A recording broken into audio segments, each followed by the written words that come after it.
Oil has been the main source of power that the Kingdom of Saudi Arabia held against even their allies, a superpower, the United States of America. On October 20th, 1973, King Faisal used oil as an economic weapon by imposing an embargo against the United States of America. Could I ask His Majesty what sequence of events he would like to see now in the Middle East? أول كل شيء زوال إسرائيل. The first thing is the extermination of Israel. In an interview with international media, King Faisal stated the following: America's complete Israel support against the Arabs makes it extremely difficult for us to continue to supply the United States with oil or even remain friends with the United States. The Arab oil embargo, which lasted from October 1973 to March 1974, posed a major threat to the U.S. economy.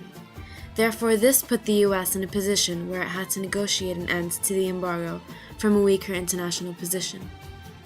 The Arab oil producers agreed to end the embargo if the U.S. made successful efforts to create peace in the Middle East.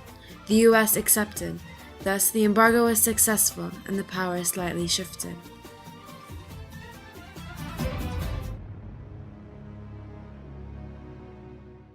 The world cannot do without it. It brought riches beyond belief, but also misery and war. Oil is what brought about corruption within the Middle East, greed, political infighting, economic muscle, and pure force. Is it true, however, that oil is more of a curse than a blessing for the Middle East?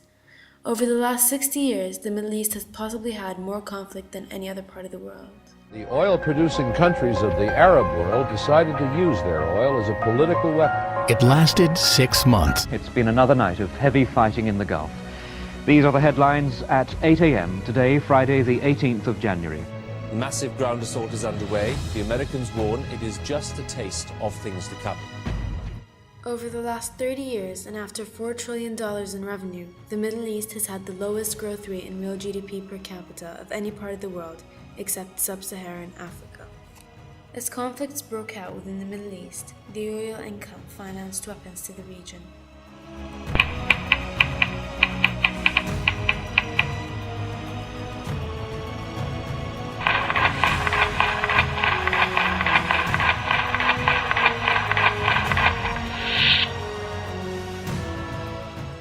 Oil has also been used to buy very expensive and sophisticated weaponry,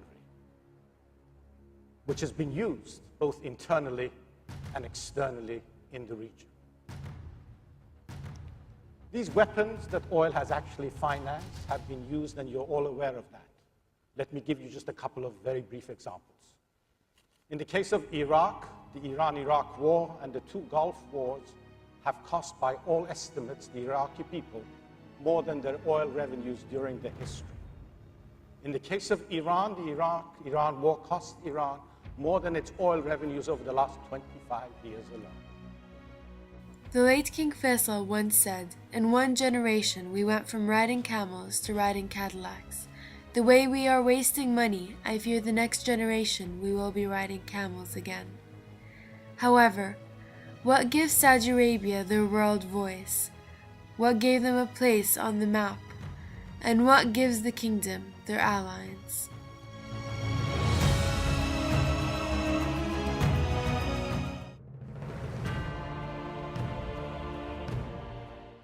Saudi Arabia, amongst many of its neighboring Middle Eastern countries, have had significant developments in such a short period of time.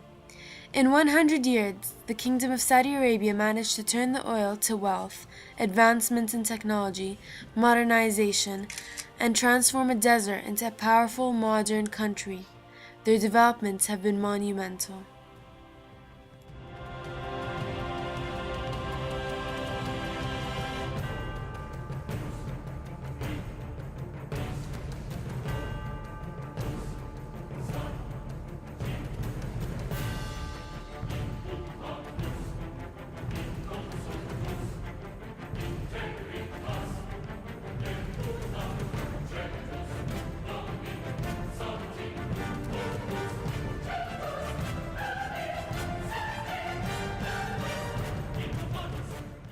Saudi Arabia is also using part of the wealth it gains from oil's income into further advancing other areas of income.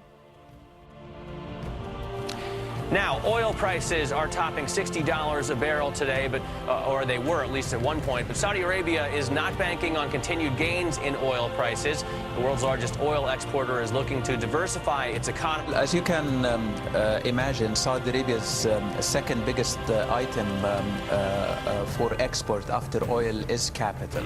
So Saudi Arabia is not relying totally on foreign direct investments. However, we are interested in FDI that is associated with know-how transfer, technology transfer, intellectual capital transfer, and so forth and so on.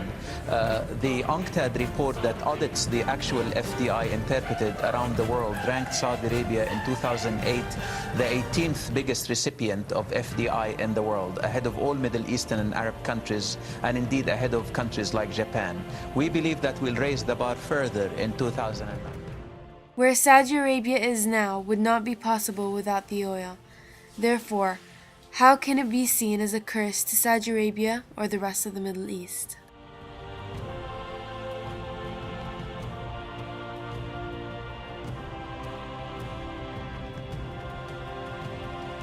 It's not the resource which is a curse. It's the management which is evil and is the curse.